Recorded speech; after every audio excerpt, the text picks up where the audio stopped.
How can you know whether you've never been tested? September the 4th. I judge you, unfortunately, because you have never lived through misfortune. You have passed through life without an opponent.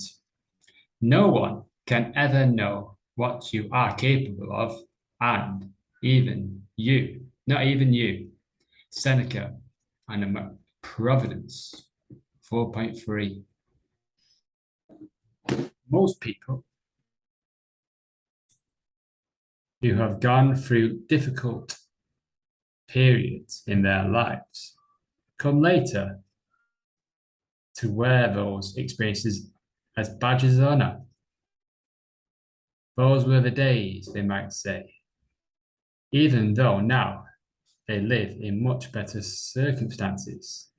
To be young and hungry again, another might say, wistfully, it was the best thing that ever happened to me. Oh, I wouldn't change a thing about it. As though, as tough as those periods were, they were ultimately the formative experiences. They made those people who they are. There's another benefit of so-called misfortune. Having experienced and survived it, we walk away with a better understanding of our own capacity and inner strength. Passing a trial by the fire is empowering because you know that in the future you can survive similar adversity. What does not kill me makes me stronger, Nietzsche said. So today, things if things look like they might take a bad turn, or your luck might change, why worry? This might be one of those formative experiences you will be grateful for later. How can you know whether you've never been tested? It's misfortune to not go through unfortunate situations. Feel that it's misfortunate not to go through unfortunate situations. The growth is in misfortune.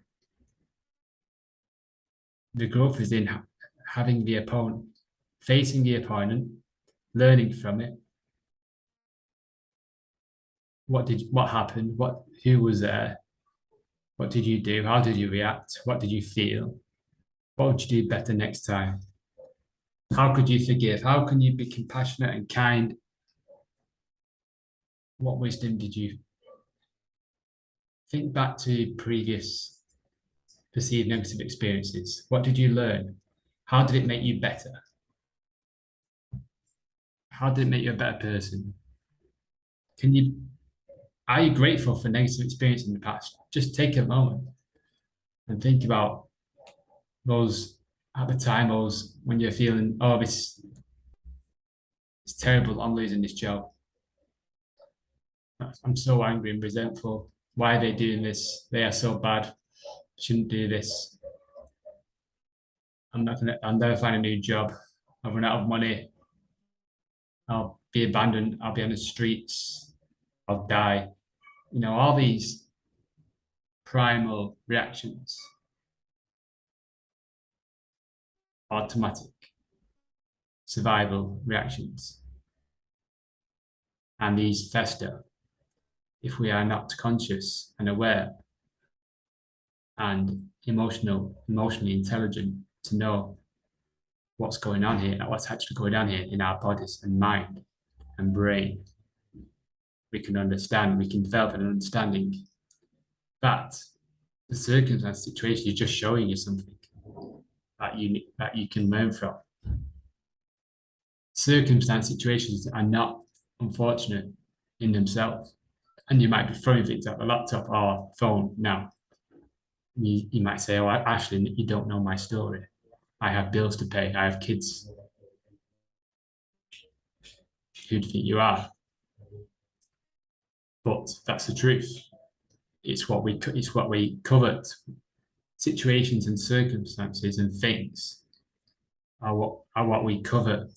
The misfortune comes from what energy and attention we give it.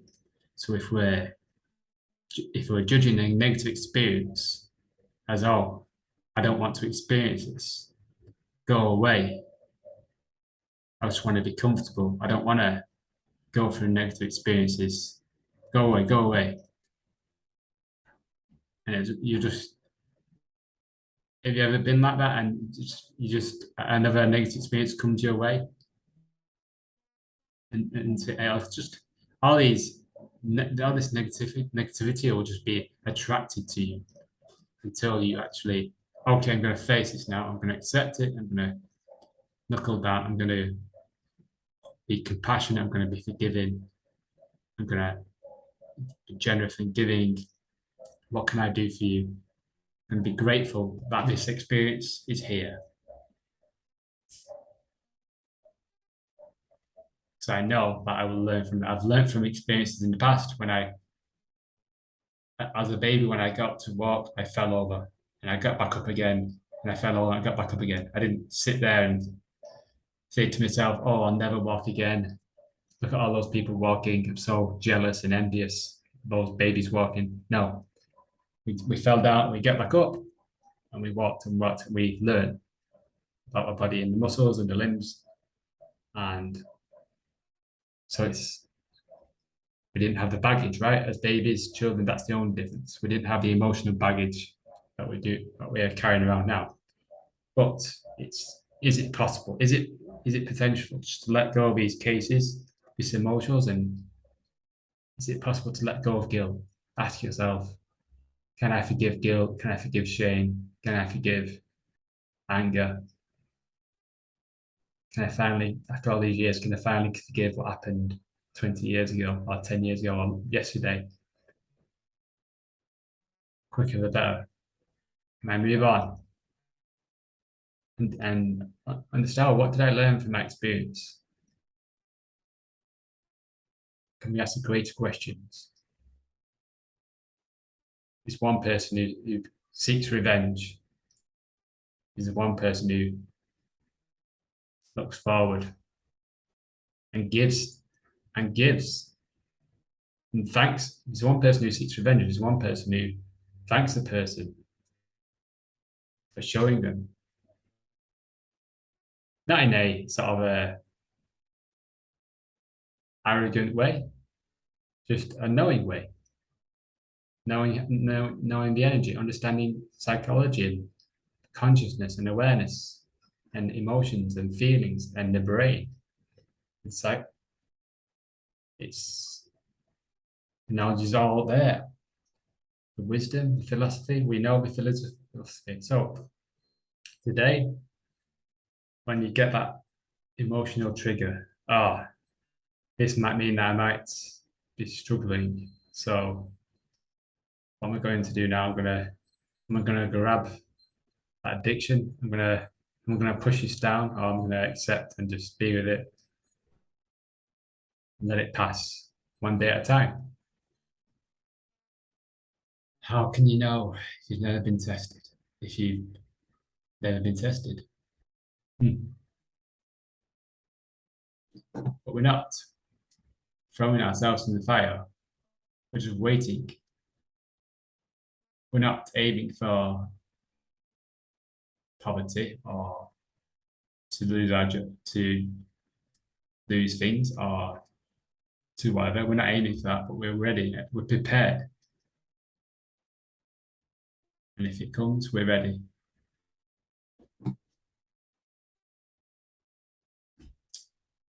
Thank you. Enjoy your day, my friend.